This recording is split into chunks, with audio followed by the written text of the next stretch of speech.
अस्सलाम वालेकुम व्यूवर्स, आप देख रहे हैं चैनल ब्लैक रोज़। व्यूवर्स, इस चैनल के तवज्जुह से हम आपको बताने की कोशिश करेंगे कि मिसेस इंदिरा गांधी ने किस तरह 1984 में भारतीय खुफिया एजेंसियों के साथ मिलकर ऑपरेशन ब्लू स्टार को अंजाम दिया और इस ऑपरेशन ब्लू स्टार के नतीजे में किस तरह भारतीय पंजाब के सिखों के खून की होली खेली गई। व्यूवर्स, अगर आपने अभी तक हमारे चैनल ब्लैक रोज़ को सब्सक्राइब नहीं किया तो चैनल ब्लैक रोज़ को सब्सक्राइब कीजिए और बेल आइकन को प्रेस कीजिए ताकि हमारी लेटेस्ट वीडियोस आप तक पहुंच सकें। तो चलिए फ्रेंड्स, शुरू करते हैं हमारी आज की एपिसोड। पुलिस की संगीनों के साए में गो उसने पंजाब का दौरा कामयाब तो बना लिया, लेकिन चंद ही रोज़ बाद 24 अप्रैल 1980 को जब रात के 11:30 बजे गुरबचन सिंह अपनी बीवी कलवंत कौर और नरनकारी सेवा दल के commander in chief Pratap Singh समेत नरनकारी भवन के सामने एक समागम से वापस पहुंचा तो किसी ने नरनकारी भवन के कमरे से ही गोली चलाई, जिससे इसका commander in chief Pratap Singh और गुरबचन सिंह मौका पर ही मारे गए। नरनकारी मुखी गोबिंद सिंह ने इस कत्ल का इल्ज़ाम संत जरनैल सिंह भिंडरांवाला पर लगाया और अपने पुलिस को दिए गए बयान में तकरार के साथ ये बात कही कि भिंडरांवाले ने नरनकारी गुरबचन के कत्ल का अपने पैरोकारों को न सिर्फ हुक्म दिया बल्कि उसे पिंथ की बड़ी खिदमत भी बताया। भिंडरांवाला की इस बात को कोई परवाह नहीं थी कि उन पर क्या इल्ज़ाम लगाया गया और कौन लगा रहा है।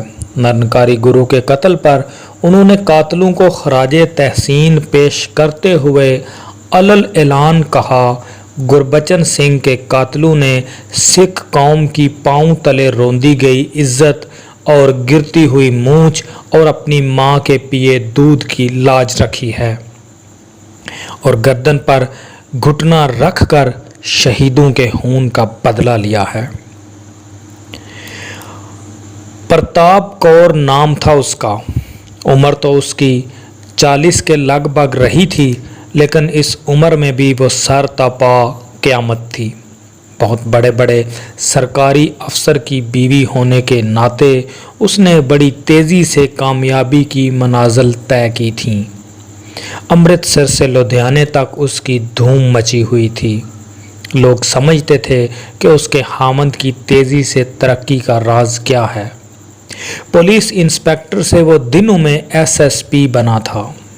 उसके कोर्स फेलो हैरान थे कि महेंद्र सिंह को कौन से ऐसे सुरहाब के पर लग गए हैं जिन्होंने उसे यूं देखते ही देखते ज़मीन से उठाकर आसमान की बुलंदियों पर पहुंचा दिया है।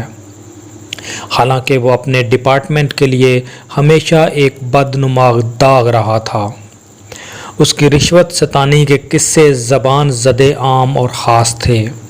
बेगुनाहों का गुनहगार और गुनाहगार को बेगुनाह साबित कर देना महेंद्र सिंह के बाएं हाथ का खेल रहा था। उसने अपनी सर्विस में न जाने कितने कातलों को बरी करवाया और कितने बेगुनाहों को तख्तादार पर पहुंचाया था। हैरत की बात तो ये थी कि जिस शहर में भी तैनाती होती उसके किस्से उस शहर में उसकी आमद से पहले ही पहुंच जाते और अखबारात उसकी आमद से पहले ही आसमान सर पर उठा लेते। लेकिन जैसे ही वो अपना चार्ज संभालता, आहिस्ता आहिस्ता सब नॉर्मल हो जाता। लोग कहते थे उसके पसे पर्दा प्रताप कौर थी।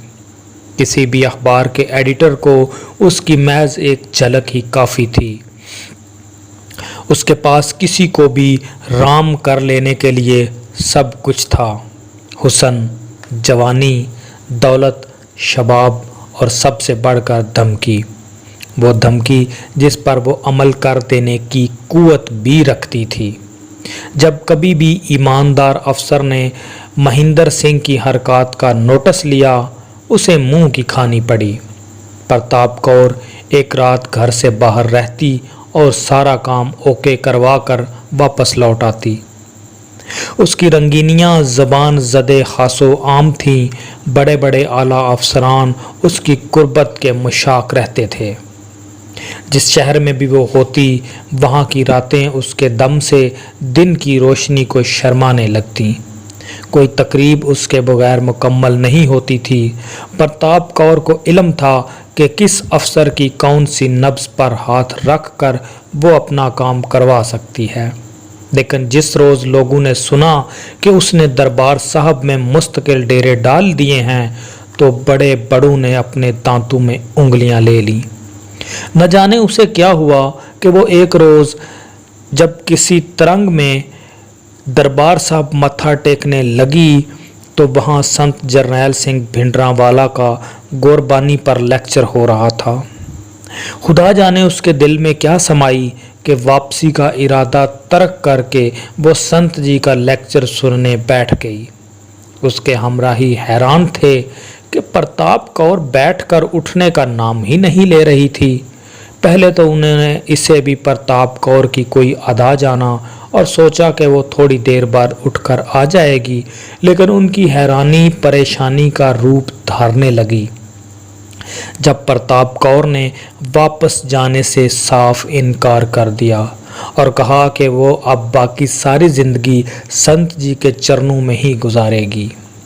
اس کے خامند اور درجنوں عاشقوں نے اس تک رسائی حاصل کرنے کی کوشش کی، لیکن انہیں ناکامی کا منہ دیکھنا پڑا، کیونکہ پرتاپ کور نے اپنے تمام پرانے ناطے توڑ دیے تھے اور سب کو ملنے سے انکار کر دیا تھا۔ اس کی ایک ہی خواہش تھی کہ کسی بھی طرح سنت جرنیل سنگھ بھنڈراوالا کے قدموں میں اسے جگہ مل جائے۔ 3 روز تک وہ دربار صاحب میں سنت جرنیل سنگھ اور ان کے جتھے کے لوگوں کی سیوا کرتی رہی۔ اس نے لنگر خانے میں سیوا کرنے کی ڈیوٹی سنبھالی تھی اور یہاں دیوانہ وار کام کر رہی تھی۔ لوگ حیران تھے کہ اتنی ماڈرن اور عیاش عورت پر سنت جرنیل سنگھ نے کیا سحر پھونک دیا ہے کہ وہ دنیا اور مافیہ سے بے خبر ہو کر صرف دھرم کی پرچارک بن گئی ہے۔ اخبارات نے پرتاپ کور سے متعلق عجیب عجیب افسانے تراشے، کسی نے اسے پرتاپ کور کی ادا جانا اور کسی نے اس کا پراشچت قرار دیا۔ جلد ہی اخبارات کو بھی یقین ہونے لگا کہ وہ کوئی ڈرامہ نہیں رچا رہی، واقعی اس نے خود کو سکھ دھرم کی سیوا کے لیے مختص کر لیا ہے۔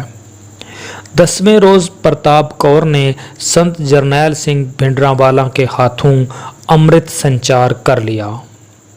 امرت سنچار کرنے کے بعد کوئی بھی سکھ مکمل سکھ بن جاتا ہے اور اسے صبح و شام نہ صرف گوربانی کا 2-3 گھنٹے پاٹھ کرنا پڑتا ہے، بلکہ زندگی بھر کبھی شراب، نشہ آور اشیاء اور گوشت انڈا وغیرہ کو چھو بھی نہیں سکتا۔